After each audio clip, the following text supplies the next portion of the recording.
ดีพี่น้องสบายดีสิพากันไปผู้ใดเที่ยวตอนนี้สิพากันไปเที่ยวทางไหนเนาะทำผาสร้างเนาะผาตางบ้านคูนเพชรบ้านปูนเพชรไปทางเมืองลับแลคือบรรยากาศตอนนี้ครบคณะของทีมเคนโดนาว่างานเนาะเพียงเนาะทีมงานที่ตรงหน้าว่ากำลังสิร่วมเดินทางเนาะเพียงเนาะสบายดีพี่น้องเนาะตัวนี้บ่าวพลอยพร้อมด้วยทีมงานเนาะคณะไอเคนดงเห็นเนาะพี่เคนดงเห็นพาเพิ่นมาท่องเที่ยวชมภูธรรมชาติบ้านนาเนาะแบบเป็นธรรมชาติภูเขาสวยงามทุ่งนาสวยงามตอนนี้บ่าวพลอยก็สิเดินทางเข้าฮอดบ้านคูนเพชรเนาะพี่น้องที่ว่าทางเลี้ยวเห็นนี่ก็เป็นบ้านคูนเพชรเนาะทางไปเมืองลับแลพี่น้องไปเมืองลับแลก็ยัง15 กิโลเนาะ15 ลักเนาะพี่น้องเนาะข้างหน้าก็เลี้ยวเห็นก็เป็นเมืองก็เป็นบ้านคูนเพชรเนาะพี่น้องเนาะเอาติดตามไปน้องกันนะพี่น้องเนาะฝากติดตามช่องบ่าวพลอยขายผ้ากระดำด้วยพี่น้องเด้อเอาพยายามพี่น้องอยู่บ้านคูนเพชรเนาะว่าเพิ่นเฮ็ดหยังไว้กินเนาะมาติดตามไปน้องกันนะพี่น้องเนาะสบายดีพี่น้องตอนนี้บ่าวพลอยก็เสลงเนาะลงเรือข้ามเรือไปฝั่งนั้นเนาะฝั่งนั้นคือเป็นเมืองลับแลเนาะทำเมืองลับแลฝั่งนั้นก็เป็นทำเมืองลับแลนะพี่น้องเนาะเราก็เคยข้ามไปเรือตอนนี้ก็สิได้ข้ามน้ำหินบูนไปฝั่งนั้น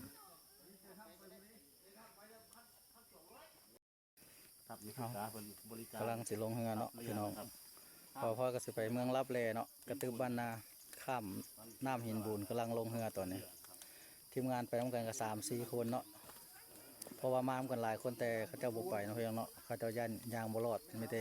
ทีมงานทรายเขา2-3 คนตอนนี้กำลังลงเรือนะเพียงเนาะมาติดตามไปน้ำกันเนาะพี่น้องฝากติดตามช่องบ่าวพลอยเด้อบ่าวพลอยขายผ้ากระดำด้วยเพียงเด้อตอนนี้ก็กำลังเนาะเพียงเนาะกำลังลงเรือนะเพียงเนาะมาติดตามไปน้ำกัน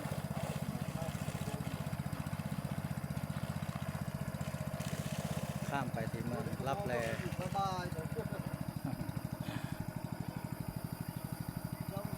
ตกน้ำเลยตอนนี้กำลังไปเที่ยวเมืองลับแล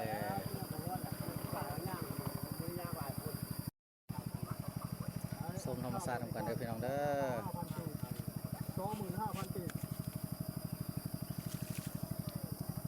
มาลุ้นมาชมกันพี่น้องบ่าวพลอยกับบัวเคยเห็นเนาะเห็นแต่เพื่อนเราลงช่อง YouTube เนาะลง TikTok เมืองลับแลบ่าวพลอยกับบัวเห็นตอนนี้บ่าวพลอยก็สิไปเบิ่งด้วยตัวเองเนาะว่าเมืองลับแลเฮาสิเป็นดังเพิ่นเอาลงคลิปบ่เนาะพี่น้องเนาะมาลุ้นมาชมกันเด้อพี่น้องเด้อมาลุ้นมาชมกันเนาะตอนนี้กำลังข้ามเรือเนาะเป็นแม่น้ำหินบูนที่ว่าก็ใหญ่กว้างขวางสมควรนะพี่น้องข้ามมาแต่ฝั่งนั้นนะพี่น้องเนาะตอนนี้ก็สิได้ขึ้นฝั่งละสู่เมืองลับแลนะพี่น้องเนาะ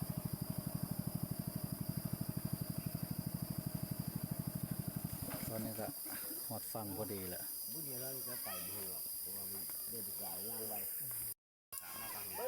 บายบายเด้อพี่น้องเด้อเข้าสู่เมืองลับแลน้องพี่น้องเนาะมาไปมาตอนนี้กำลังเข้าสู่มาเด้อไปเมืองลับแลด้วยกันเด้อพี่น้องเด้อ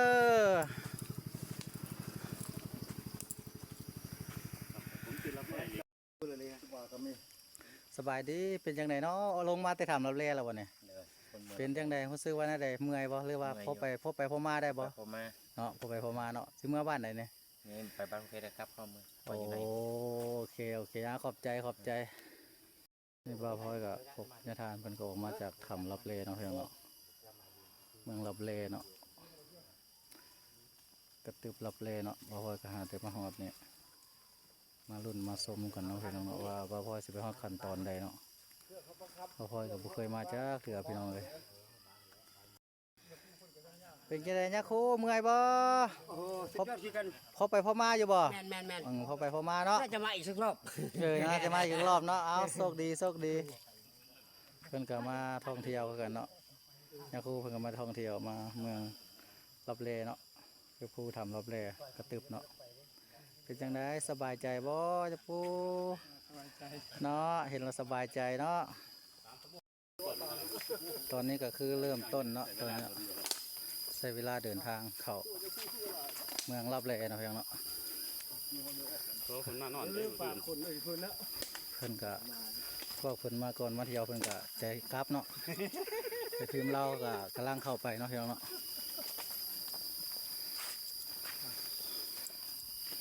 สบายดี ครับสบายดีสบายดีมาตรการนมัสการครับมาจากทางใดเนาะครับ มาแต่เมืองรับแลเจ้า เจ้าเป็นจังไดเนาะครับครับสบายดีสบายดีครับเป็นจังไดเนาะเข้าไปทางในครับ บรรยากาศดีเนาะ บ่าวพลอยก็เดินทางเข้ามาจ่อแล้วเนาะถือว่าตัวนี้ก็เป็นเมืองรับแลเนาะพระสงฆ์ของพระเจ้าก็มาเที่ยวหลายเลยพี่น้องเอ้ย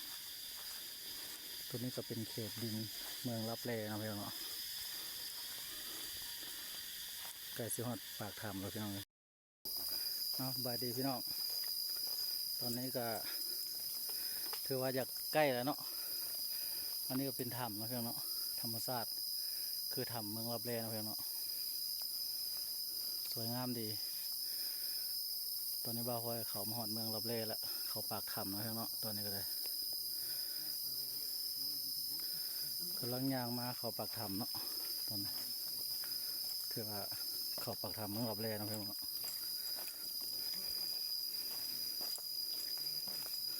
มาส้มน้องกันพี่น้องส้มธรรมชาติ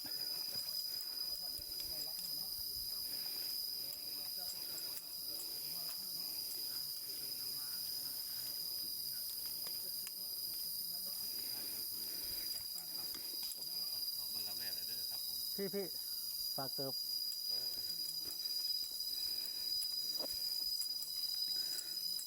ตอนนี้บ่าวพลอยก็เข้าสู้เนาะใกล้จะฮอดปากสัมเมืองรับแลแล้วเป็นหินธรรมชาติ จง เป็ วัน น นี้ ถ้ำ จงวันนี้นี่ทางที่ ที่ว่าสวยงามเนาะพี่น้องเนาะ ทางไหนยังเด็ดอยู่เลย นะติดตามไปพร้อมกันพี่น้องเอาพี่น้องเอาพี่น้องอันนี้ก็เป็นน้ำที่ว่าห่วยรับแลเนาะพี่น้องเนาะที่สวยงามเนาะเป็นน้ำที่ว่าห่วยรับแลตัวนี้ก็ได้ที่ว่าห่วยห้องรับแลเมืองรับแลที่ว่าสวยงามเนาะตัวนี้ก็เป็นพายหินเนาะภูผาที่ว่าสวยงามตอนนี้บ่าวพลอยก็เดินทางมา4 คนนะพี่น้องเนาะมีเคียนดงนาว่าแล้วก็พิมพ์งานบ่าวพลอยนี่แหละมาทำกัน4 คนพี่น้องมาติดตามไปนำกันนะพี่น้องมาส้มไปนำกันนะพี่น้องฝากติดตามบ่าวพลอยแล้วก็บ่าวพลอยขายผ้ากระดำพลอยขายผ้ากระดำแล้วก็เป็นเปิดซองไม้นะพี่น้องเนาะ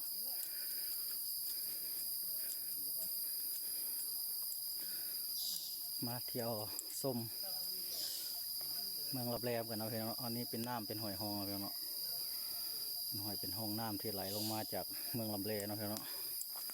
ตอนนี้บ่าวพลอยก็กำลังเดินทางเข้าสู่ปากถ้ำเนาะเดินทางมากะได้1 กิโลลักเนาะพี่น้องตอนนี้ก็สิใกล้สิฮอดปากถ้ำแล้วนะพี่น้องเอามาส้มกันนะพี่น้องเด้อ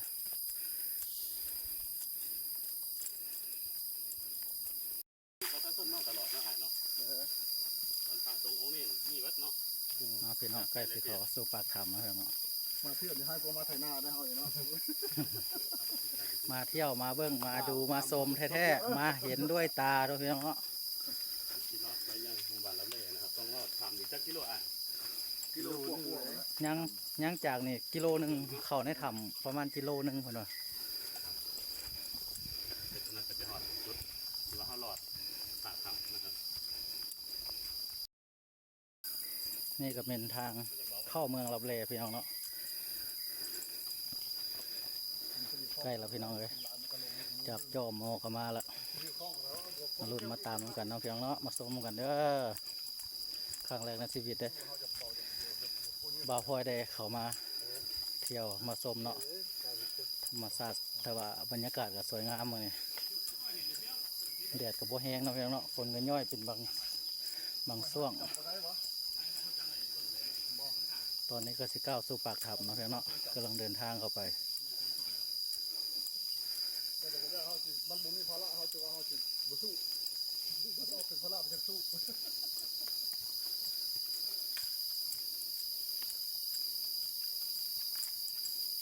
บรรยากาศ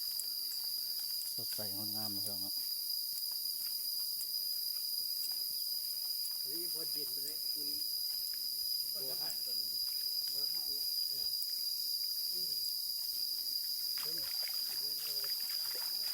น้ำเย็นขนาดพี่น้องน้ำเย็นน้ำใสขนาดเนาะธรรมชาติสวยงามภูผาป่าไม้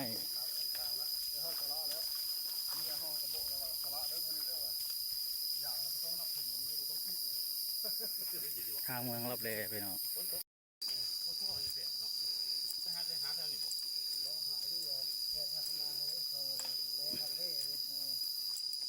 เบิ่งธรรมชาตินำกันพี่น้อง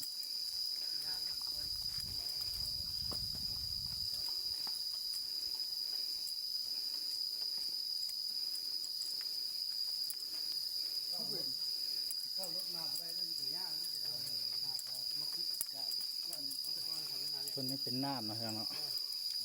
เป็นห้อยเป็นห้องเป็นน้ำที่สวยงามภูผาป่าไม้น้ำเขียวน้ำงามพี่น้องเมืองรับแลนะพี่น้องเนาะน้ำเขียวน้ำงามดีเนาะที่ข้าวตะกี้เนาะเพิ่นมีนางมาอาบน้ำอยู่นี่แหละพี่น้อง เข้าไปประมาณ1.5 ที่นางมาอาบน้ำแล้วก็หายตัวเขาหินเขาทำไปตะกี้เนาะแต่ข้าวโบราณเนาะพี่น้องเนาะ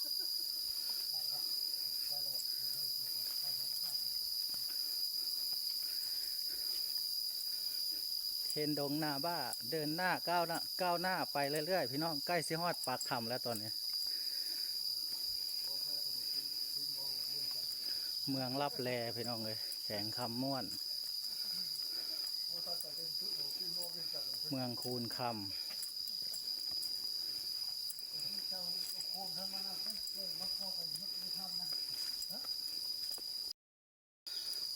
พ่อพ่อก็เดินทางด้วยพ่อพ่อก็เดินทางเนาะทีมงานก็มี4 คนเนาะพี่น้องกระบาวพลอยเอาหอดปากถ้ำแล้วพี่น้องเอ้ยเมืองลับแลเขาสู้ปากถ้ำเมืองลับแลแล้วพี่น้องเอ้ยตัวนี้ก็ที่ว่าเพิ่นเฮ็ดศาลาเนาะพี่น้องเนาะ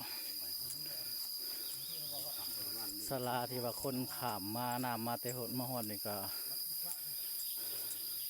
มาพักมาเศร้าอย่างนี้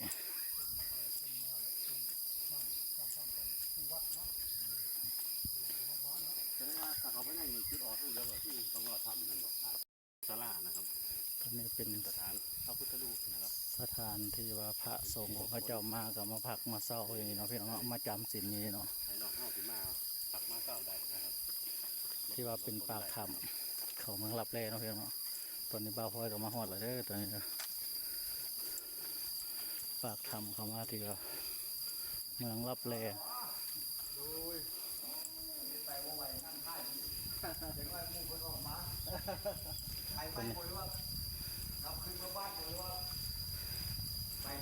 ไปไม่หาแต่มาเทื่อแรกตอนนี้ก็เป็นศาลาที่ว่าพระสงฆ์ของพระเจ้าเนาะที่ว่าเพิ่นมาก็มาฮอดนี่ก็มาพักมาเศร้าของพระเจ้าบางองค์ก็มาจำศีลเนาะอยู่นี่ศาลาที่นี่สว่าข้ามเมื่อลองน้ำมากก็ถือว่าเมื่อยสมควรมากก็มาพักผ่อนนี่เนาะพี่น้องเนาะตอนนี้ก็สบายดีพี่น้องตอนนี้บ่าวพลอยก็ลงสู่ที่เขาสู่ปากถ้ำเมืองลับแลพี่น้องเลยตอนนี้ก็ลงเนาะ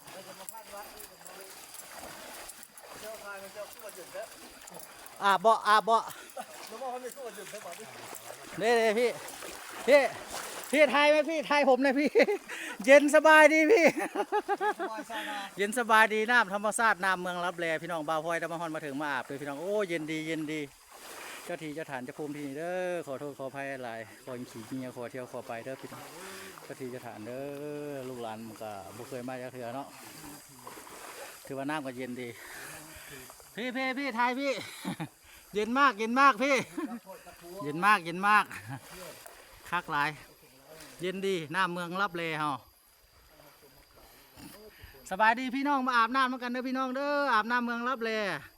แข่งคำม่วนเมืองคูนคำเนาะพี่น้องเนาะที่เป็นเมืองรับแลว่าพ่อกับบุเคยมาจากเถื่อข้างแรกในชีวิตเนาะพี่น้องเนาะเอามาเบิ่งมาชมกันเนาะพี่น้องมาชมไปตามๆก็บ่พ่อยเนาะพี่น้องเนาะครั้งแรกในชีวิตเนาะกำลังสีเข้าสู่ปากถ้ำเนาะเป็นน้ำที่ว่าสวยงามเป็นน้ำเขียวเนาะน้ำที่ปากถ้ำบ่พ่อยกับลูกอาบเนาะตอนนี้เนาะถือว่าโอ้เย็นสบายใจปัญญางได้ไปโตแล้วพี่น้องเลยมาชมกันเนาะพี่น้องเนาะนี่ก็สิเข้าสู่ปากถ้ำเป็นปากถ้ำนะพี่น้องเนาะ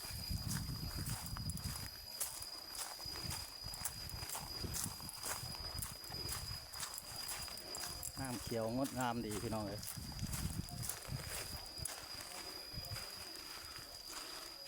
อันนี้ก็ถือว่าเป็นถ้ำนะพี่น้องเนาะตอนนี้ก็สิเข้าปากถ้ำเมืองลับแลสบายดี สบายดีเด้อ สุขูสุคนสบายดีเอาเข้าสู่ นะครับกำลังสิเข้า สู่ปากถ้ำเมืองลับแลน้องเพียงเนาะ รับแรกนะครับ สวยงามมาก โอ้ย ๆ มาแต่หน้าว่าดงเข่นดงเห็นเด้อพี่น้องเด้อสบายดีเมืองลับแลน้องเพียงเนาะตอนนี้บ่าวพลอยก็มาฮอนมาถึงแล้วเด้อเข้าสู่ปากถ้ำแล้วพี่น้องเอ้ยโอ้ยพี่น้องน้ำเย็นแท้เย็นว่ากินก็ได้อาบก็ดีเพราะว่าเป็นน้ำเย็นที่สุด ถูกกันเด้อ ที่ว่าสวยงามอีหลีครั้งแรกในชีวิตเนาะเพียงเนาะบ่าวห้อยก็ถือว่าเป็นบุญตามาฮอดมาถึงเนาะที่ว่าเป็นเมืองลับแลเนาะที่บ่าวห้อยปรารถนาแต่ว่ามีมือหนึ่งต้องมาฮอดมาถึงมาเห็นเนาะเพียงเนาะมือนี้มาฮอดมาถึงมาเห็นก็โอ้ดีใจที่สุดพี่น้องดีใจที่สุดฝากติดตามบ่าวห้อยเด้อห้อยขายผ้ากระดำเนาะเพราะว่าบ่าวห้อยก็ได้เปิดเป็นซ่องใหม่เพราะว่าเกือบบริถ่ายคลิปมาหลายเดือนเนาะพี่น้อง3-4 เดือนเนาะใช้เวลาเป็น3-4 เดือนเพราะว่าบ่าวห้อยก็มีเวียกค่าอย่างนั้นเนาะเพื่อก็แดนหนึ่งบกครบเนาะบ่าวห้อยแต่เรือบ่มีโอกาสบ่ได้ตอนนี้ก็สิสู้เข้าสู่ปากถ้ำพี่น้องคือว่ามืดตึ๊บเลย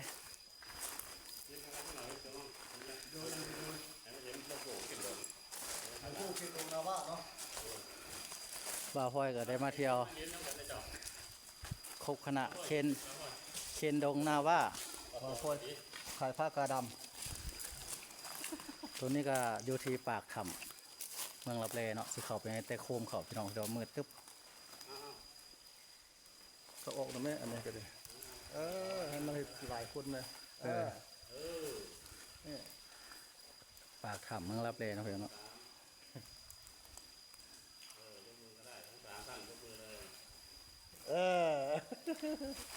ผจญภัย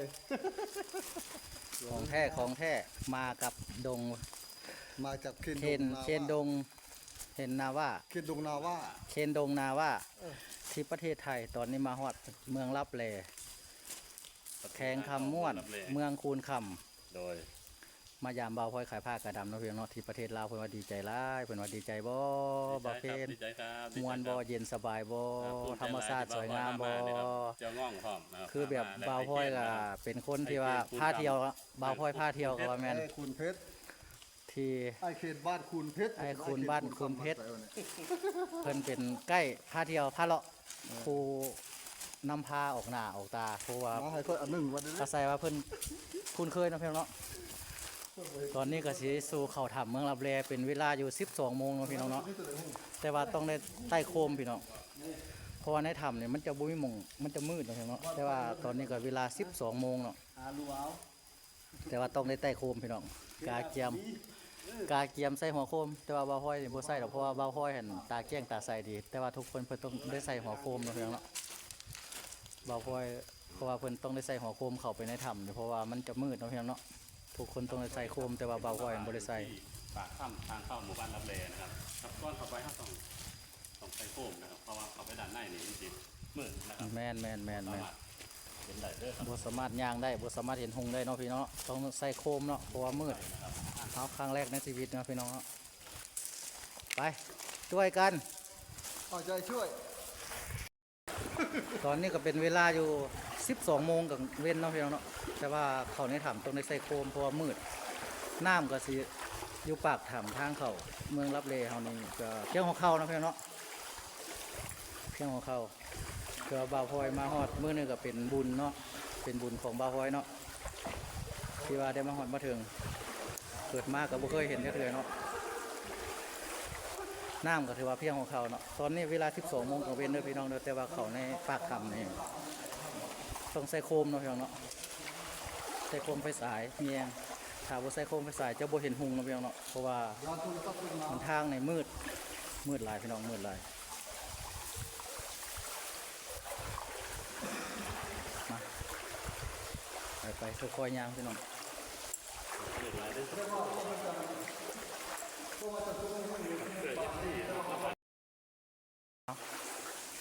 มาตามๆพี่น้องเขาฮอดถ้ำเลยพี่น้องถือว่ามืดเนาะตอนนี้เวลา 12 โมงกลางวันเนาะพี่น้องเป็น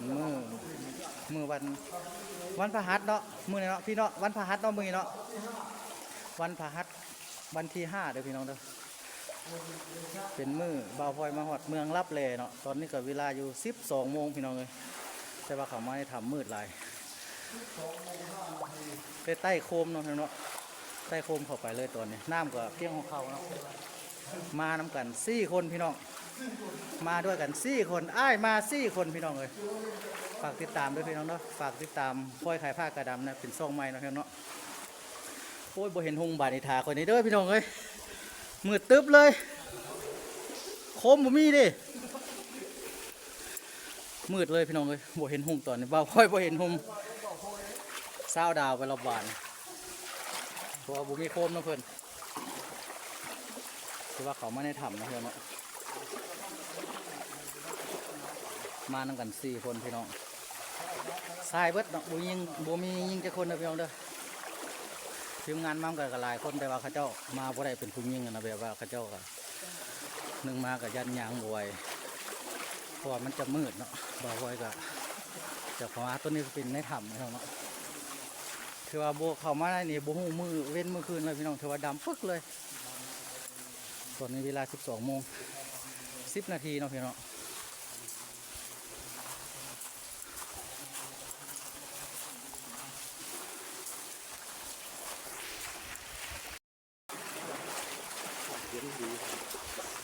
เข้ามาในถ้ำนี่ตามเพิ่นบอกว่าก็1 ลักเนาะพี่น้องเป็น1 ลักกลัวจะซอดออก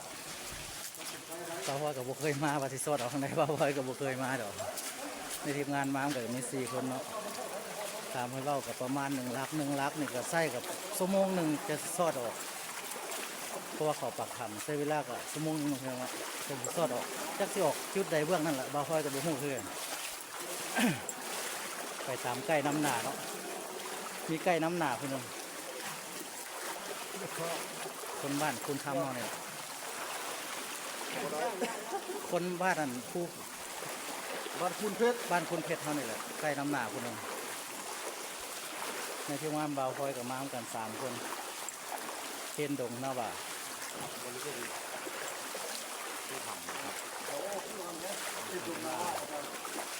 ตอนนี้ก็อยู่ในถ้ำเนาะ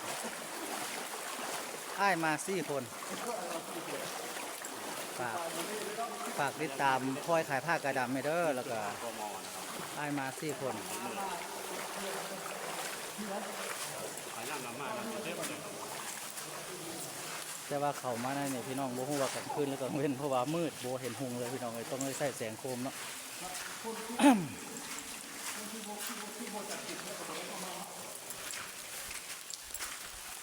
คนธรรมศาสตร์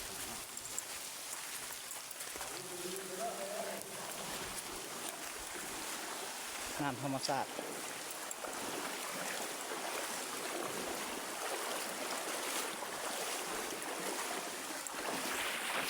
มืดเนาะพี่น้องพี่น้องตอนนี้ก็เข็นดงน้ำว่าเพิ่นก็ได้เปลี่ยนทานเนาะกล้อง เพราะว่าใช้เวลาเดินทางมากก็โอ้ประมาณครึ่งชั่วโมงพี่น้องตอนนี้บ่าวพ่อก็อยู่ใน อันนี้ไม่สัญญาดีกว่า ในถ้ำเนาะพี่น้องเนาะ โอ้อันนี้เนาะ บ่าวพ่อก็อยู่ยังอยู่ในถ้ำจะมานำกัน4คนนะพี่น้องถือว่าใส่แสงโคมเบิดใส่โคมเบิดทุกคนเนาะเพราะว่าตอนนี้ก็เป็นเวลาก็สิบ่ายโมงแล้วพี่น้องเอ้ยนะติดตามไปพร้อมกันนะพี่น้อง ปวดท้องปวดท้อง ส้มไปพร้อมกันเด้อพี่น้องเด้อหมายความว่าแย่งเอาได้ไหมบ่เห็นเลย กิจการต้องมาลูก ขี้เหือบ่ จังเลย มืดตึ๊บพี่น้องเอ้ยตอนนี้เวลา พวกลอยนะครับ ก็สิออกถ้ำยัง600เนาะมา จุดนี้นะครับเจ็ดน้องนาวายางมาเลย600 เมตรนะครับ หาแต่600 เมตรเนาะ นะครับ ปากถ้ำเข้ามาใน ครับทั้งหมด1,200นะครับก็จะออกไปอีกฝากหนึ่งนะครับ พอดี1,200 ก่อนเมื่อวันรับเล่ ถือว่ามืดเลยพี่น้องถือว่าบ่เห็นหุ่งไปเลยเนาะพี่น้องถือว่าได้ใส่แสงโคมแยงเนาะพี่น้องเนาะ ตามต่อเลยครับท่านผู้ชม ตามต่อมา ครับผม ติดตามส้มไปพร้อมกันเนาะพี่น้องเนาะดีเนาะพี่น้องตัวนั้นก็คือแปลวเนาะเทิงฟ้าเหลียวเห็นจำปงเทิงฟ้าคืออากาศเนาะคุณพี่ถ่ายนี่นะบ่เห็นหุ่งนะ มืดขึ้นสูงสั้นเลยพี่น้องเอ้ยตัวนั้นคือแปลวฟ้าเลยเทิงอากาศเลยกับว่าแม่นตัวนี้บ่าวค่อยกับเดินทางมาฮอด 1,000 เมตร 1,000 เมตรละพี่น้องเอ้ยถือว่าเป็นในถ้ำในหูแล้วเนาะตอนนี้เนาะ ท่านผู้ชมครับตอนนี้ขึ้นเดินทางมาจากปากถ้ำ1,000 เมตรนะครับ 1,000 เมตรครบ1,000 เมตรแล้วพี่น้องเอ้ยตอนนี้ อันนี้น่าจะ ถือว่าไปแบบเดียวก็แบบหมุนหูเนาะพี่น้องเนาะหมุนไปน้ำหูน้ำถ้ำนะความหมายเนาะ เมตรนะครับของถ้ำนะครับ เกินมาเปล่าเพราะกับบ่เคยมาบ่เคยเห็นเนาะครั้งแรกในชีวิตที่ว่ามาเห็นก็ดีใจภูมิใจที่สุดเนาะคือว่าเขาสมควรพี่น้องเนาะถือว่าย่างนี่ก็เมื่อยสมควรบ่าวค่อยนี่ก็ ท่านเดิน หายใจออกทั้งปากแล้วพี่น้องเอ้ย ทางกระลำไล่เชียนมูลเพชร มามุ่นถ้ำตัวนี้ ตอนนี้เป็นเวลาอยู่บ่ายโมงพี่น้อง ถึงนองบ้านตรงกลางครับ เป็นเวลาอยู่บ่ายโมงเนาะพี่น้องเนาะตอนนี้แต่มันมืดเลยพี่น้องเด้อถือว่าเขานะเขามาในเนี่ยบ่มีกลางเว้นกลางคืนเลยพี่น้องแต่มืดอย่างเดียว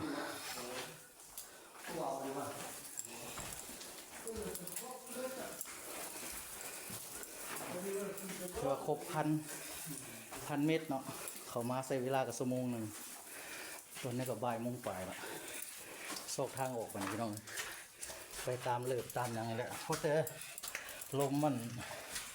ตัวคนเขาได้พี่น้องไม่ได้ใหญ่เลยเพราะแต่ลมตัวคนเด็กมันทางเลยเพราะแต่ลมตัวคนย่างไปเนี่ย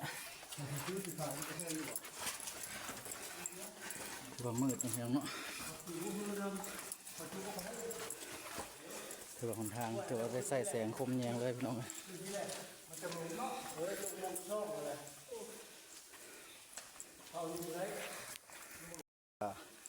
คือซีเมนต์เนาะพี่น้อง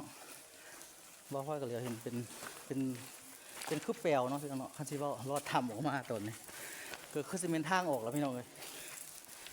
มาเบิ่งน้ำกันพี่น้อง ครับตอนนี้ขึ้นลงหน้าหวากับบาวห้อยก็ได้มาถึงจุด ที่อ ป อ ลาก ยถ้ำนะครับ ปลายถ้ำ อุโมงค์นะครับ ซึ่งใช้เวลาระยะการเดินทางกับ 1,200 เมตรนะครับ หรือว่ากิโลกับ 200 เมตรนะครับถึงจุดปลายอุโมงค์นะครับ ตอนนี้ก็คือซีเมนต์ ช่วงหมู่บ้านรับแร่ด้านหน้านะครับ แมน จะมีแสงสว่างที่ปลายอุโมงค์นะครับ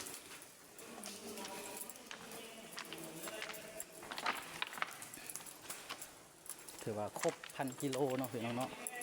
ใส่เวลา1-2 ชั่วโมง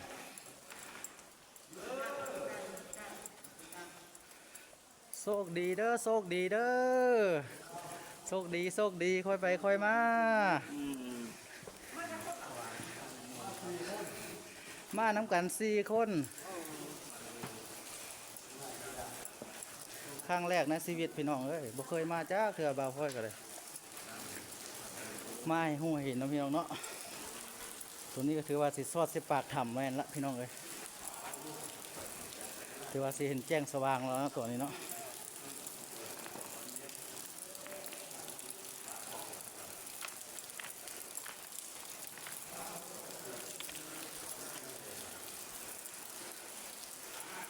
เมืองลับแลเนาะพี่น้องเนาะถือว่าเป็นปากถ้ำเนาะพี่น้องเนาะ ช้เวลาเดินทางก็1,000 กิโลเนาะพี่น้องโมเมนต์1,000 กิโล1,000 เมตรตอนนี้ก็ ปลาพนมบุตร เป็นยอดปากถ้ำเนาะพี่น้องเนาะคือว่าบรรยากาศสวยงามเนาะเป็นแปลวเลยพี่น้อง แต่ร้ายไปเลยล่ะ มา4 คนปู โอ้โห ขน้อยมา4 คนเลยผู้ที่หามาบ่ได้ผู้ที่6มาบ่ได้ก็เลยมา4 คน นี่แล้วล่ะต้องถึงคือกันนั่นละ อ่า คือใกล้กันนั่นละ ยังไกลบ่ไป พนมก่อนครับสกล ไปนี่ยังไกลบ่ยังลักหนึงบ่โอ้ยังโลหนึงโอเคโอเค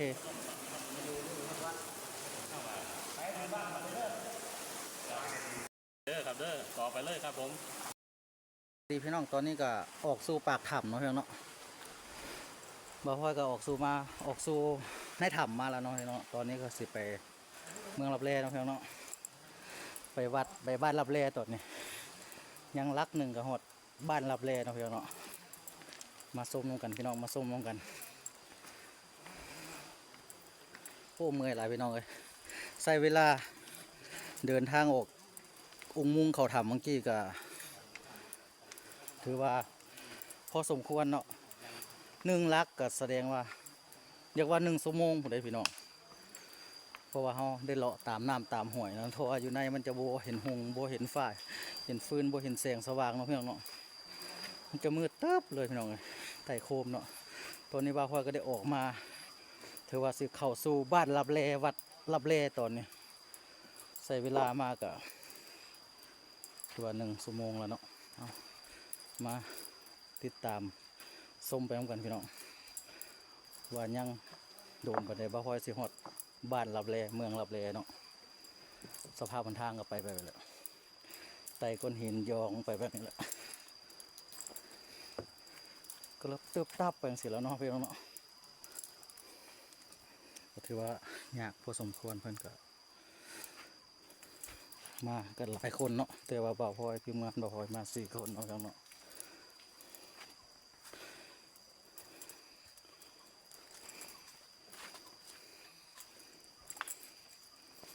ตัวนี้ก็เป็นหนทางถือว่าออกปากถ้ำมาละลอดพื้นถ้ำมาละกับว่าแม่นเนาะ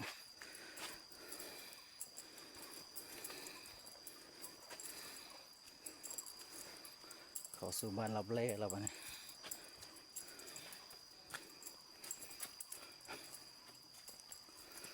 ได้รถนะบุขี้ว่ารถเนี่ย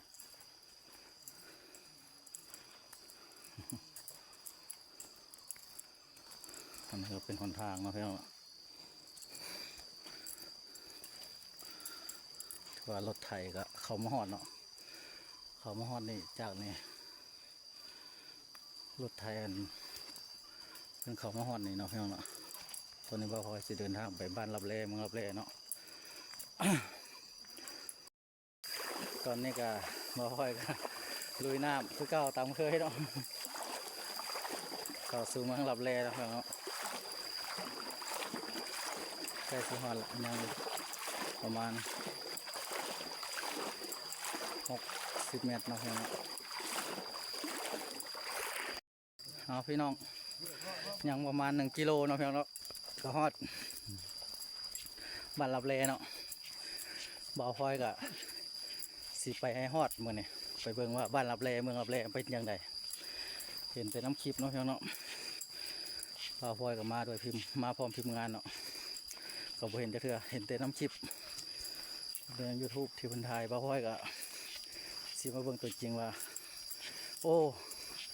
ได้มาฮอดมาถึงเป็นตนเป็นโตของตัวเองเนาะได้เห็นแท้มีบุญวาสนาเนาะพี่น้องเนาะมาติดตามส้มไปกันเนาะพี่น้องเนาะอย่างหนึ่งหลักกิโลสภาพบนทางก็เป็นแบบนี้พี่น้องเลยบางคนก็หายใจออกตั้งปากแล้วพี่น้อง ตอนไปได้พี่น้องก็ยังตอนกลับอีกวันพี่น้องเลยจังได้เมื่อยบ่สบายดี เจ้าโค้ยเจ้าโทษเดี๋ยวอยู่ พิมพ์งาน เช่นดงหน้าว่า ไหวบ่ไหวบ่บ่ไหวก็ต้องสู้ได้มาล่ะไปให้ฮอดจอดให้ถึง บุสู้ก็ออกบ่ได้เท่านั้นแหละ บ่สู้กันนอนได้นั่งอยู่ในถ้ำนอนในถ้ำเลยพี่น้องเลย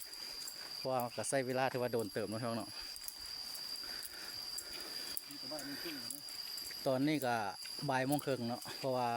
บ่าวพอก็ใช้เวลาเข้าทำแต่เวลา12 โมงเนาะพี่น้องเนาะถือว่าใช้เวลาย่างรถทำมาเมื่อกี้เหลือเป็น1 ชั่วโมงปลายลักเดียวได้1 ชั่วโมงปลายพี่น้องเอ้ยโบเมนใกล้แล้วโบเมนไกลลักเดียว1 กิโลปลายเพราะว่าค่าสิรถทำมาได้เนาะตอนนี้ก้าวสู่บ้านรับแลพี่น้องเอ้ยมาติดตามชมไปกันเนาะพี่น้องเนาะเมื่อไรบ่าวพอยกับว่าบางคำกับบ่แก้งบางคำก็หายใจบ่ติดแล้วพี่น้องเอ้ยถือว่าสมควรเนาะติดตามไปน้ำบ่าวพอยจุดนี้บ่าวพอยก็เคยเห็นเนาะเห็นแต่ว่าที่เพิ่นมาถ่ายคลิปเนาะเห็นนางนั่นนางนี่มานั่งอาบน้ำเย็นๆชมแบบธรรมชาตินะครับจุดนี้บ่าวพอยก็เคยเห็นที่ว่าดูทูบของเพิ่นมาถ่ายเนาะคือนางเพิ่นมาอาบน้ำน้ำหอยน้ำหองเนาะตัวนี้บ่าวพอยก็มาฮอดมาถึงเด้อหอยหองตัวนี้คืออยู่น้ำจิตของพี่น้องคือว่าสวยงามเนาะพี่น้องเป็นธรรมชาติน้ำเย็นที่สุดพี่น้องใสลิ้นเย็นดีพี่น้องเลยผู้มาเห็นแล้วก็เขาอยากว่าขั้นตินไปได้อยากอาบน้ำไม่แห้งจากเมืองนะพี่น้องเพื่อน้ำไหลมาจากภูผาลงมาก็ถือว่าใสงามสวัสดีครับสวัสดีครับ เป็นยังไงสู้ๆครับ เมื่อยบ่ครับเมื่อยบ่ครับมีแห้งบ่ครับ สบายมากครับผม มีแห้งบ่ครับ เทียบครับขึ้นดงสู้อยู่แล้ว สู้เนาะสู้เนาะเอาพร้อมไปกระเบาพลอยสู้ไปขายผ้าเบาพลอยแล้วสู้ เดี๋ยวมันก็ต้องมาถามกันนะครับอันนี้ก่อน เอาพี่น้องอันนี้ก็เบาพลอยขายผ้ากระดำเนาะใครบ่เคยเห็นไม้แห่ไม้แท้มาเบิ่งน้ำกันเนาะพี่น้องไม้แท้ไม้แห่มันจะเป็นเครือขึ้นตามอันนี้เนาะพี่น้องเนาะตามปลายไม้โกงไม้เนาะที่ว่าเพื่อนเอาไปซานแอบเข่านะพี่น้องที่ว่าแอบเข่าไม้แท้อันนี้แหละคือต้นไม้แท้แท้ๆนี่เบาพลอยได้มาฮอดมาเห็นแล้วเนาะพี่น้องเนาะไผบ่เคยเห็นเคยฮู้กะมาเบิ่งมาชมน้ำเบาพลอยเนาะตัวนี้คือเป็นปลาไม้แห่เลยพี่น้องเลยไม้แท้ซานแอบเข่าแหละพี่น้องไม้ที่ว่าเป็นเครือเนาะมันจะเป็นเครือลามดกหลายเพราะว่าอยู่เมืองลับแลนี่จะมีหลายเนาะที่บางคนมาแอบเขาไม่แท้อันนี้ผู้ใดบ่เคยเห็นก็มาเบิ่งมาชมกันเนาะบ่าวพลอยที่ว่าก็บ่เคยเห็นหลายปานนี้เถอะมาฮอดมาถึงก็ได้ถ่ายให้พี่น้องได้เบิ่งได้ชมกันเนาะพี่น้องเนาะตัวนี้เป็นไม้แท้ไม้สารแอบเข่าล่ะพี่น้องเอ้ยอันนี้ล่ะแอบเข่าไม่แท้ที่เมืองลับแลเขาจะมีหลายเนาะพี่น้องเนาะตัวนี้คือปลาไม้แท้เบิดเนี่ยบ่าวพลอยก็อยากได้เมื่อจักป้องเถอะค่ะพอซื้อๆดอกบ่กล้าพี่น้องเอ้ยบ่กล้าเด้คันว่ากล้านี่ก็อย่าเมื่อให้เพิ่นเบิ่งเป็นที่ระลึกนะ อันนี้เป็นปลาไม่แท้เบิดเลยพี่น้องเลย เอาไปสร้างกระติบเข้า สารกระติบเข่าไส้ดีทนพี่น้องเลย เพราะว่าคนส่วนมากคนเฮาสิว่า แอบเข่าไม่แท้แอบเข่าไม่แท้ ติบเข้าไม่เทศแต่ว่าติบเข้าเป็นคุณภาพ มันแน่นหนาถาวรเนาะพี่น้องเนาะ แน่นถาวร ตัวนี้คือเป็นปลาไม่แท้เลยพี่น้องนะคือว่าลายที่สุดในเมืองลับแลเฮานี่อยู่บ้านลับแลเฮานี่พี่น้องเนาะ คือเฉพาะแต่ว่าสิ่งที่ว่าบ่อนที่ เอายังบ่ฮอดเนาะพี่น้องเนาะคอยเดินคอยย่างไปกันทีมงานเฮาก็มา4 คนเนาะมาเจอไม่แห่เนาะพี่น้องเนาะไม่แท้นะป้างามอีหลีพี่น้องเลยเป็นตาสะอ่อนนะพี่น้อง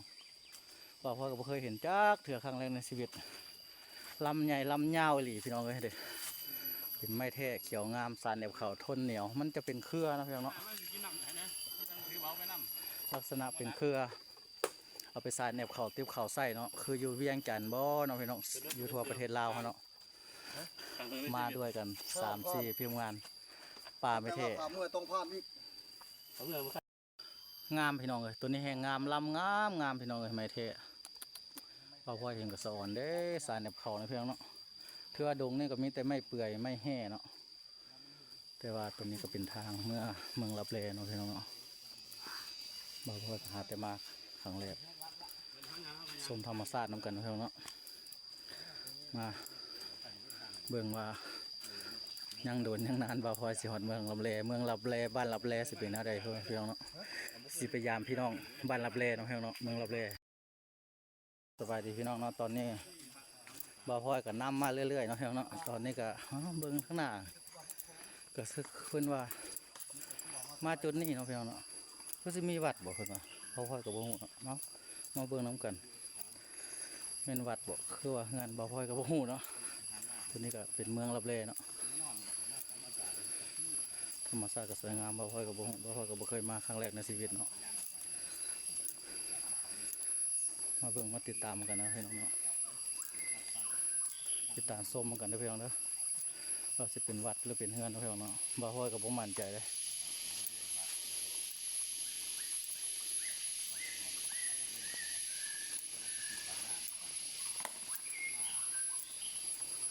เป็นป่าธรรมชาติเนาะเป็นว่าวัดว่าซั่น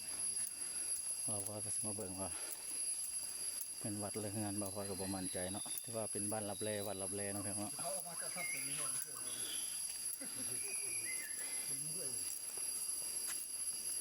ธรรมชาติเนาะพี่น้องเนาะต้นไม้ต้นตอกมีแต่ต้นเปื่อยพี่น้องเลยหมดแล้วเนาะพี่น้องเนาะฮอดเมืองรับแลแล้วได้อบัดนี้ฮอดบ้านรับแลได้อฮอดวัดก่อนเนาะพี่น้องหลังจากรอดผู้รอดถ้ำออกมาจะมาฮอดวัดก่อนผ่านวัดตัวนี้จะไปฮอดบ้านรับแลเนาะ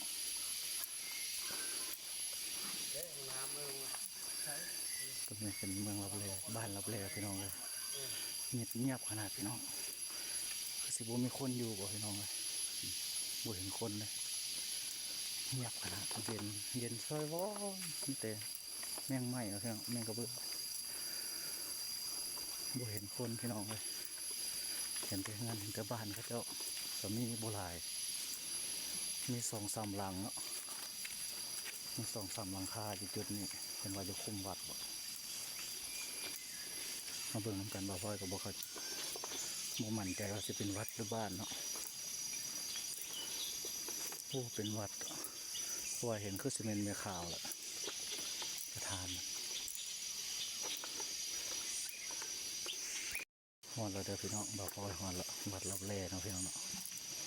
เห็นแม่ข่าวอยู่2-3 คนแล้วพี่น้อง มีคนอยู่บ้านด้วย คนอยู่บ้านเนาะ เป็นไรยายดูสิช่าง โอ้สบายดีแม่สบายดีเป็นยังไงเนาะอันนี้เป็นวัดบ่แม่เป็นวัดบ่แม่วัดรับแลบ่แม่วัดรับแลเมืองรับแลเนาะบ้านรับแลนี่ยังไกลบ่แม่ 2 ลัก ยัง2 ลักอยู่ไปบ้านรับแลนี่จากวัดนี่ไปยัง2 ลักเนาะแม่โอ้ผมบ่ขอบใจหลายแม่บ่าวว่าก็บ่เคยมาจักเทื่อเนาะมาเห็นแม่ก็โอ้ดีใจแม่มาอนามัยซุมื้อบ่แม่ ลูกนี้ร้อยมา แม่อยู่นี่เลยบ่จักปีแล้วแม่ 5 ปีเนี่ย โอ้15 ปีเนาะแม่เนาะโอ้เอาขอบใจหลายเด้อแม่เด้ออยู่ดีมีแฮงเด้อแม่เด้อบุญคำนำสู้เด้อแม่เด้อขอบใจหลาย มาเท่าไหร่ มาแต่เวียงหุ่นนะแม่ขอบใจหลายแม่ เข้าบ้าน โดยสิเข้าบ้าน เขาฮอด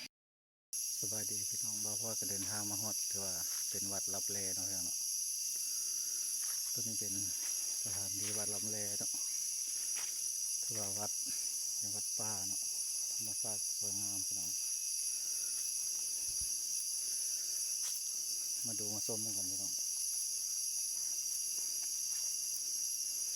ยกมือสาธุกันนะพี่น้องเด้อ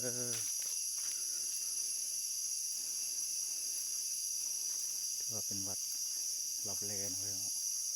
ถือว่าเป็นวัดพระสงฆ์เจ้าที่ว่าเดินทางมากอะมาแต่ต่างแขงหรือว่ามาแต่ไทยมาแต่ใช่ก็ต้องมาพักเศร้าอยู่เนาะพี่น้องนอนคืนหนึ่งมื้อหนึ่งแล้วจังเดินทางกลับเพราะว่าก็ใช้เวลาพอสมควรเนาะพี่น้องเนาะอันนี้ก็เป็นพระใหญ่ที่ว่าพระเมืองรับแลเนาะพี่น้องเนาะไปมากอะมากราบมาไหว้เนาะพี่น้องเนาะเชื่อว่าเป็นวัดป่าเนาะพี่น้องบ่พลอยก็บ่เคยเห็นนะบ่เคยมาเนาะหาแต่มาฮอดครั้งแรกในชีวิตเนาะพี่น้องก็ถือว่าเป็นบุญตาเนาะพี่น้องเนาะมาฮอดมาเห็นก็เป็นบุญตาเนาะเป็นเมืองรับแลเป็นวัดรับแลคือว่าอยู่ประเทศลาวเนาะพี่น้องเนาะคือเมืองคุณคำแข่งขมวนเนาะพี่น้องเนาะ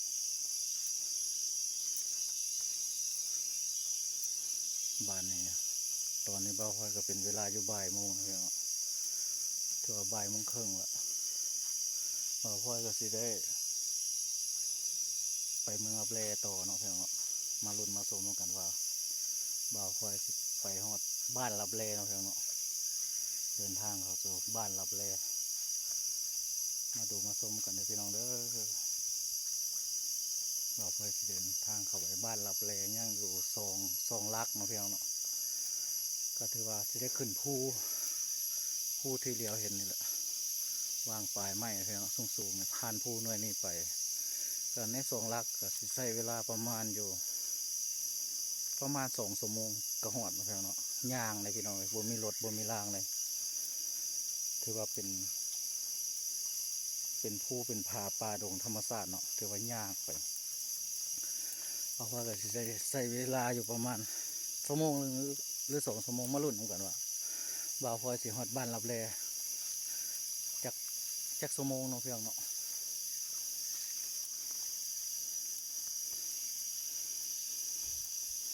ตอนนี้ก็เลาะเล่นในป่าบรรยากาศถือว่าเย็นดีพอสมควรเนาะพี่น้องเนาะเป็นห่มเป็นเงาดีเลย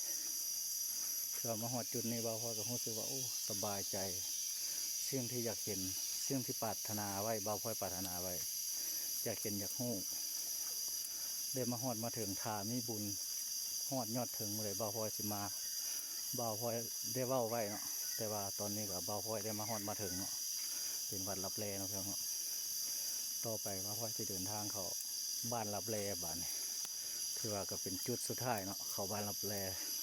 ตอนนี้ยังหาแต่หอดวัดรับแลถือว่าบ่าวพอก็ใช้เวลาเดินทางมาก็2 โมงกว่า2 ชั่วโมงละพี่น้องเลยตอนนี้จะเดินทางต่อไปบ้านรับแลเนาะพี่น้องมาลุ้นมาชมกันเนาะพี่น้องเนาะไปทำกันเนาะพี่น้องเนาะ อันเมืองรับแลนี้แต่ว่าถือว่าเพิ่นก็เป็นว่าอุดหนุนถือว่าเป็นอุปถัมภ์คำชูถือว่าของเมืองรับแลหรือบ้านรับแลนี้ถือว่าแขวงเนี่ย แข่งแค่กัน แขวงขมวนของเฮานี้แต่ว่าจังใดก็ตามแต่ว่าบ่มีหยังหลายแต่ว่าขอมขอบใจนำแต่ว่าเขตบ้านไกลเฮือนเคียงที่มาที่ออกมาชมที่ว่าเมืองรับแลของเฮานี้แต่ว่าภูมิใจภาคภูมิใจที่สุดแต่ว่าทางเจ้าภาพเพิ่นแต่ว่าอันนี้เราจะขอห้องนำน้อยนึงแต่ว่าจะขอร้องนำน้อยนึงแต่ว่าถ้าแขกไปไทยมานักท่องเที่ยวที่มานี่แต่ว่ากรุณารักษาความสะอาดซอยกันเนาะแต่ว่าขยะเป็นขยะแต่ว่าให้มันทิ้มเป็นที่เป็นทางเนาะแต่ว่าไม่ให้ทิ้มสะทรายเพื่อถึงใจผู้ที่เพิ่นว่ารักษาความสะอาดตรงนี้แต่ว่าตัวจริงแล้วมันเพิ่นเป็นผู้รักษาความสะอาดเนาะแต่ว่าผลประโยชน์แต่ว่าคนอื่นก็เป็นผู้ได้รับแต่ความรับผิดชอบแต่เพิ่นเป็นผู้รับแต่ว่าจังไดก็ตามแต่ว่ามีความภาคภูมิใจจังไดก็ขอมีความภาคภูมิใจเพราะว่าขอเพียงแต่ว่ามีแขกเข้ามาเที่ยวแต่ว่าขอความช่วยเหลือแต่ว่าให้ทิ้มขยะนี่ให้เป็นที่เป็นทางเนาะแต่ว่าให้คือเห็นใจผู้ที่รักษาความสะอาดตรงนี้ถือว่าบริเวณเพื่อจะว่าปกปักรักษาอยู่บริเวณนี้เนาะอันนี้ก็บ่มีหยังหลายเนาะขอฝากไว้นำนักท่องเที่ยวทุกคนเนาะที่เข้ามาท่องเที่ยวหรือว่าพักเซาหรือว่ามาเล่นมาเที่ยวอยู่ในบริเวณเมืองรับแลตรงนี้ก็ขออนุญาตบังคับเนาะแต่ว่าข้าพเจ้าเว้าไปก็ถ้าผิดพลาดก็ขออนุญาตบังคับนำนักท่องเที่ยวทุกท่านเนาะขอโทษออกไปเจ้าสบายดี เจ้าขอบใจครับนี่ค่ะ สบายดีพี่น้องหมักแง่หวานเนาะหมักแง่หวานดกพั่วงามเมืองรับแลพี่น้องเอ้ยมาป่ามาดงเลาะทางเมืองรับแลก็มีหมักแง่หวานกินเนาะพอดีมีเป็นยามีแห้งยางต่อหน่อยหนึ่งย่างอยู่พี่น้องเอ้ยย่างอยู่1 ลักเนาะพี่น้องเนาะก็สิเข้าฮอดบ้านรับแลเนาะเบาค่อยก็สิไปฮอดได้ถึงเนาะพี่น้องเนาะเอามาส้มเนาะพี่น้องเนาะติดตามส้มกันเนาะพี่น้องเนาะว่าสิฮอดจักโมงเนาะพี่น้องเนาะอ้ายมา4 คนพี่น้องทีมงาน เขียนดงนาวาอ้ายมา4 คนโตดีพี่น้องโตดีจะจุ่มอยู่นี่แมงกระเบื้อพี่น้องจะลังไหลกันมาแมงกระเบื้อเขามาเที่ยวแล้วเขากลับตัวนี้เวเซาเมื่อยแล้วเขากลับเนี่ย ครับผีเสื้อนี่มาจากเมืองรับแลนะครับ เขาเจ้ากลับเนี่ยเขาเจ้ามาเที่ยวเขาเจ้าสิกลับเลยเนี่ย ผีเสื้อสมุทร ผีเสื้อสมุทรสวยงาม หันหลังด้วย ยัง1 ลักกระหอดเมืองรับแลฮอดบ้านรับแลน้องเพียงเนาะเอามารุ่นมาชมกันติดตามไปน้องกันเนาะพี่น้องเราเบาพ่อยสิพากไปเรื่อยๆเนาะแต่ละขั้นตอนสบายดีพี่น้องเนาะตอนนี้ก็เวลาอยู่2 โมงปลายเนาะเบาพ่อยก็เดินทางมาสิเข้าสู้เมืองบ้านรับแลแข็งคำม่วนเมืองคูนคำเด้อพี่น้องเด้อบ่าวพอยที่เดินทางเข้ามาฮอด บ้านลับแลสู้พี่น้องตอนนี้บ่าวพลอยสิเดินทางมาฮอดบ้านลับแลแล้วพี่น้องยังอยู่เครื่องหลักพี่น้องใกล้สิฮอดบ้านลับแลแล้วบ่าวพลอยสิไปเบิ่งด้วยตัวจริงเนาะพี่น้องเนาะ ยังประมาณครึ่งหลัก ยังครึ่งหลักก็ฮอดบ้านลับแลเมืองลับแลของประเทศลาวแขวงคำม่วนเมืองคูนค เดี๋ยวเขาบอกว่า ำที่ ในบ้านเขา YouTube ในบ้านเขาก็เลื่อยไม้ของมือ คนไทยซูเปอร์ที่มาถ่ายคลิป ก็เลื่อยขายกัน เมืองลับแลบ้านลับแลบ่าวพลอยจะเดินทางฮอดย่างเครื่องหลักพี่น้องเอ้ยบ๊ายบายเจอกันที่บ้านลับแลนะพี่น้องเนาะเจอกันที่บ้านลับแล เจอกันที่ลำแลครับผม เจอกันที่รับ เจ เล นมาสู้ๆอยู่แล้วครับ สู้ ถ้ามีส ๆยอดพี่น้องสุดยอด ทั้งไปทั้งเมื่อยทั้งม่วนพี่น้องชมธรรมชาตินะพี่น้องเนาะบ่าวพลอยพร้อมทีมงาน เคนดงนาว่าที่มาจากนครพนม มาเที่ยวเมืองลับแลบ้านลับแลตอนนี้ใกล้จะฮอดบ้านลับแลยังอีก ครึ่งหลักทีมงานพร้อมบ่าวพลอยขายผ้ากระดำผ้าเดินป้าเดินดงพี่น้องตามหาบ้านลับแลเมืองลับแลถ้าบ่ฮอดบ่กลับ ไปให้สุดจังกลับพี่น้อง ฝากติดตามบ่าวพลอยขายผ้ากระดำเลยพี่น้องเด้อเปิดซ่องใหม่เนาะพี่น้องเนาะซ่อง YouTube พลอยขายผ้ากระดำเด้อฝากติดตามไปเด้อพี่น้องเด้อทางอยู่ในประเทศและนอกประเทศเนาะพี่น้องเนาะฝากติดตามบ่าวพลอยเด้อมีหยังก็ได้นะไปรุ่นไปเสียงก่อนพี่น้องไปบ้านรับแลเมืองรับแลยังเครื่องหลักกระฮอดมาติดตามไปกันนะพี่น้องเนาะสบายดีพี่น้องตอนนี้บ่าวพลอยก็เดินทางมาก็คือว่าสิฮอดบ้านรับแลเนาะพี่น้องเนาะเลี้ยวเบิ่งข้างหน้าคือสิแม่นละเป็นหลังเฮือนแล้วเนาะพี่น้องเนาะอันนี้ก็เป็นทาง ลมเดียวมาฮอดสักทับ เข้าบ้านรับแลเนาะพี่น้องเนาะ จากเดินออกมาจากวัดนะครับ2 กิโล ตอนนี้ก็สิเข้าบ้านรับแลได้บ้านนี้พี่น้องเอ้ยมาฮอดแท้ได้บ้านนี้บ้านรับแลเห็นแท้ได้บ้านนี้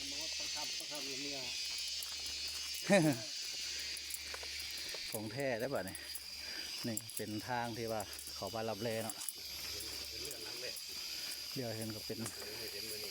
นเฮือนหลังแรกเนาะที่เลี้ยวเห็นนะเป็นบ้านรับแลเลยพี่น้องถือว่าสุดเนาะรับแลเนี่ยมาสุดอยู่นี่แหละ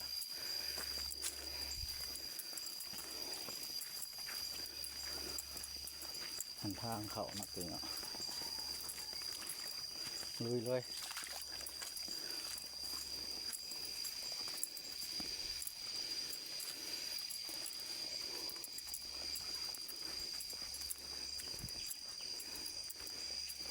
เป็นทางเข้าบ้านรับแลเนาะคือว่าเห็นบ้านเห็นเฮือนกับเจ้าละพี่น้องเลยตัวนี้เป็นบ้านรับแลนะครับเนาะทางเข้าทางออกคือว่าทางเดียวมาฮอดบ้านรับแลคือว่าสุดเลยพี่น้องเลย นะครับจากสามารถของหมู่บ้านนี้ได้นะครับ มีเฮือนเนี่ยก็สิบ่หลายหลังคา บ่คอย โอเค ของเก่าเลี้ยวซ้าย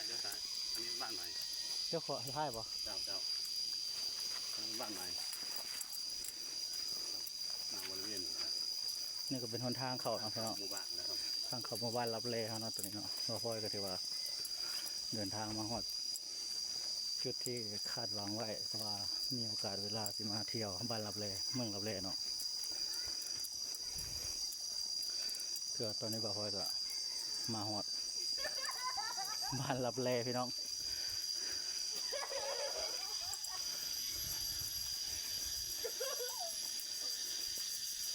ที่เป็นบ้านรับแลเมืองรับแลที่ว่าเก่าแก่ที่สุดนะเพื่อนเนาะเดี๋ยวบ้านเฮือนเขาเจ้าก็สภาพแบบนี้แหละเป็นทางเข้าบ้านเนาะ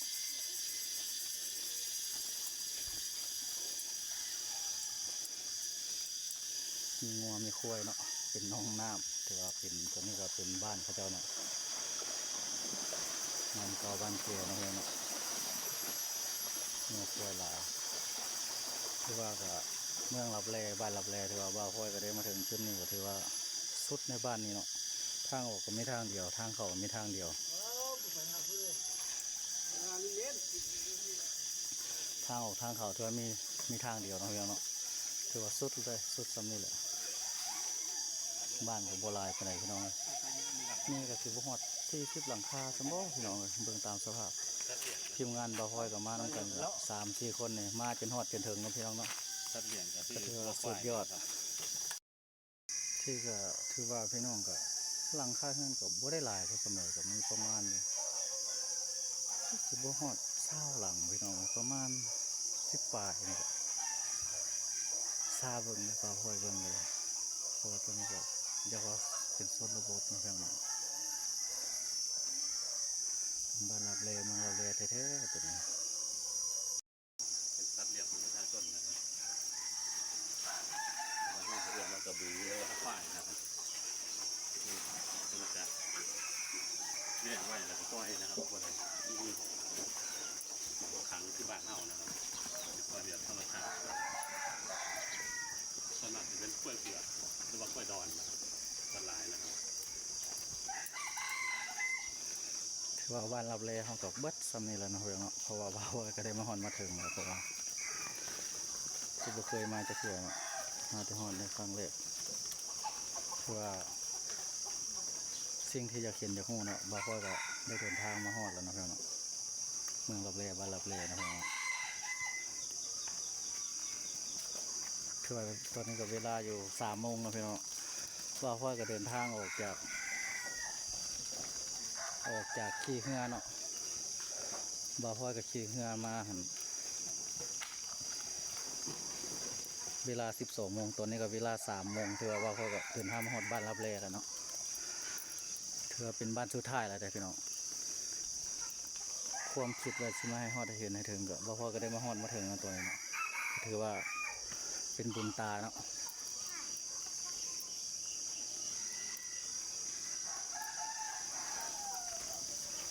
สบายดีสบายดีเฮ็ดอหยังน้อเอาน้ำบ่บ้านเฮานี่มีไฟฟ้าใช้บ่บ่มีเนาะใช้แสงอาทิตย์บ่โอ้ใช้แสงอาทิตย์เนาะอันนี้เป็นบ้านรับแลเมืองรับแลบ่ตัวนี้ถือว่าอยู่จุดนี้มีบ้านเดียวนี่บ่ถือว่าไปต่อบ่ได้เนาะ ไปก็มีแต่ทางรถตะกี้นี่ก็จะไปทาง โอ้ถือว่าเฮามาฮอดจุดนี้บ้านรับแลเมืองรับแลถือว่าบุ้ยทางไปแล้วแม่นออกทางเก่าแม่นบ่บัดนี้ใช้เวลาเดินทางกลับเนาะโอ้ขอบใจเด้อขอบใจหลายๆขอบใจหลาย โอ้คำพูดเห็นอย่างน้อนั่งเห็นอย่างครับ ๆเนาะก่อนอื่นเบิดก็สบายดีเนาะพี่น้องเนาะตอนนี้เบาพอยก็ได้มาฮอดมาถึงแล้วเด้อเมืองรับแลบ้านรับแลเนาะตอนนี้ก็ได้ถือว่าเป็นเวลาอยู่3 โมงปลายเนาะพี่น้องเนาะเบาพอยก็ได้เดินทางจากขามเรือมาที่แรกเนาะ12 โมงจากเอารถมาจอดไว้ทางเรือเนาะขามน้ำโดนน้ำกระดานน้ำโดนนี่แหละบอกว่าก็ชื่อบ่ได้เนี่ยแล้วก็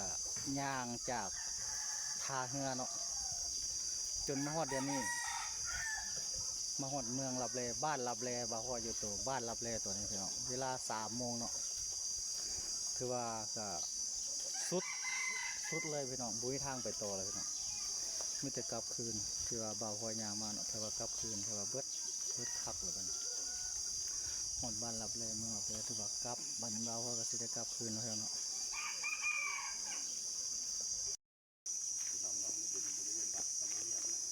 เราพอก็สิเลาะๆเนาะลงมาแถวนี้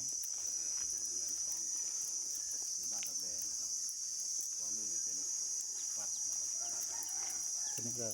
เป็นเดินบ้านเนาะเพราะว่าหมู่บ้านนี่ก็ของบ้านลับเลบ้านกระตึบบ้านลับเลนี่ก็มีแต่ซอยหลังคาเฮือนเนาะเพียงเนาะคือตอนนี้ก็เป็นเวลา3 โมงกว่า3 โมงครึ่งเนาะบ่าวพอยก็ได้มาฮอดบ้านกระตึบบ้านลับเลเนาะเมืองลับเลเนาะ อันนี้ก็เป็นวัด เป็นประตูวัดทางเขาวัดเนาะ ตัวนี้ก็เป็นวัดเนาะพี่น้องเนาะ ใช่ผมเป็นคนเก่าอยู่เลย ตัวนั้นก็เป็นเฮือนพี่น้องตัวนั้นก็เป็นโรงเรียน ตัวนี้เป็นวัด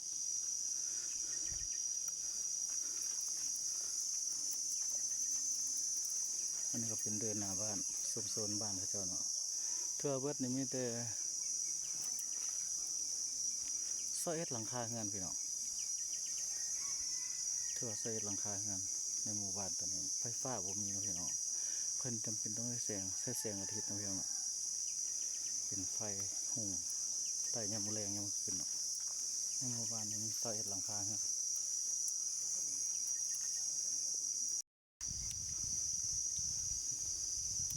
น้องสาว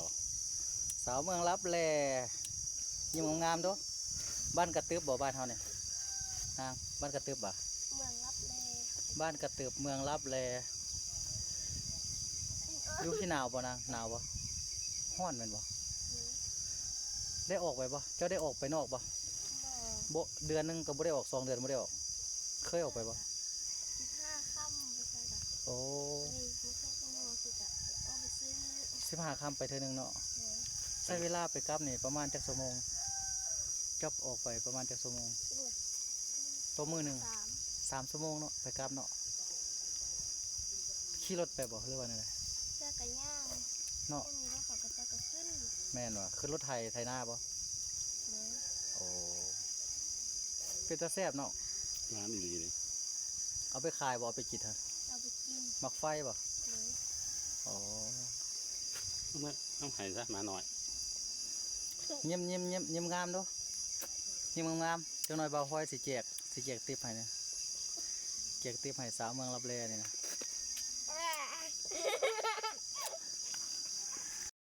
สบายดีอ้ายอยู่พี่เฮาเฮ็ดไร่เฮ็ดนาบ่อ้าย มาแต่ละเลยนี่ มาแต่พูดเลยนครหลวงเมืองจันทน์พูดเลยอ้ายมาเล่นมาเที่ยวแหละเห็นแต่เพิ่นเว้าเพิ่นว่าแล้วก็เลยมาเล่นมาเที่ยวจังไดอยู่ดีไม่แห้งอาชีพบ้านเฮานี่เฮ็ดนาบ่อ้าย เฮ็ดให้เฮ็ดนาเลย เฮ็ดไร่เฮ็ดนากินน้อยเนาะแบบว่าบ้านตัวนี้ถือว่าเฮาเดินทางมาเป็นตัวนี้เป็นบ้านรับแลบ่ แม่น บ้านรับแลเมืองรับแลเนาะ กระตึบบ้านนาเมืองรับแล ตัวนี้เป็นบ้านกระตึบ นั่นแหละบ้านนากระตึบ บ้านนากระตึบเมืองรับแลเนาะพี่น้องเนาะถือว่าสุดอยู่จุดนี้เนาะ แม่นถึงจุดนี้เป้าหมายบนจุดนี้เพราะว่ามันเพราะว่ามาที่มันก็สุดนี้นะเป้าหมาย โอ้เป้าหมายแล้วแม่นบ้านกระตึบ รับแลเนาะ แม่น เมืองรับแล มัน กระตึบรับแล เพราะว่าอยู่ในกลางใจตัวเมือง แม่น อยู่อันทางพี่ว่าทะเค้กเนาะ แม่น อยู่ที่อันเวียงจันทน์เนาะ แม่น ภาคซาว แม่น มาพี่หันยมราชนากายเด้ แม่น ยึดใจกลาง อืม กินเหล้ามา ถือว่าบ่าวพลอยก็บ่เคยมาจ้าเทื่อครั้งแรกในชีวิตมาเห็นก็โอ้ดีใจก็ตามหาตามฝันคิดไว้ว่าก็สิมาเนาะแต่ว่ามีโอกาสมีเวลาก็ถือว่าเป็นบุญตา อันนี้เพิ่นว่าเมืองประเทศแต่เก่าหรือเพิ่นว่าเมืองเก่า อืม สบายดี สบายดีสบายดีสบายดี ครับคำพูดครับทุกอยู่เข้มแข็งครับไอ้อยู่บ้านอยู่ครับบ้านละแม่ แม่นละอยู่เมืองรับแลบ้านนาก็คือ บ้านนากระตึบ บ้านรับแล ดีใจหลายครับที่ว่ามันจะมีโอกาสมาเยี่ยมเยียน เข้ามาแล้วเป็นถ้ำเพิ่มนะถ้ำเพิ่มแล้วทอดมาพักพีละว่า ถือว่าบ่าวพลอยก็มาเจออ้ายแล้วก็อยู่บ้านกระตึบหรือว่าบ้านรับแลเนาะ เมืองรับแล บ้านว่า12หัววัดอยู่นี่นะ เราว่าจะได้โอ้รวมหน่อย ปัจ ห จุบัน นึง นี้มี เนาะ จังหวัดท่าเรือเท่าไหร่ปัจจุบัน ปัจจุบันนี้มัน แต่ว่าก็ หลังคาเงินจำนวนคนอยู่ สุดเนาะมาวันนี้ก็ถือว่าไปต่อไว้มีแต่บ่าวพลอยก็สิได้เดินทางกลับเนาะต่อไปเนาะพี่น้องเนาะ คู่ กับทีมงานบ่าวพลอยเนาะ ตัวสองอย่างออกยากนะครับ มานำกันก็เชียนตรงเห็นมานำกันเนาะทีมงานบ่าวพลอยก็มากัน4 คนเนาะ ได้แล้วก็เป็น ก็ได้มาเจออ้ายเพิ่นก็ได้ร่มที่ว่าบ้านกระตึบรับแลเนาะ ประทับใจหลายมากนะครับผมก็เห็นสภาพแบบนี้ สำหรับคลิปนี้มาฮอดในบ่าวพลอยขอว่าปิดคลิปแล้วพี่น้องเนาะสบายดีบ๊ายบาย ปะทะเก้าเมืองเจ้าเมือง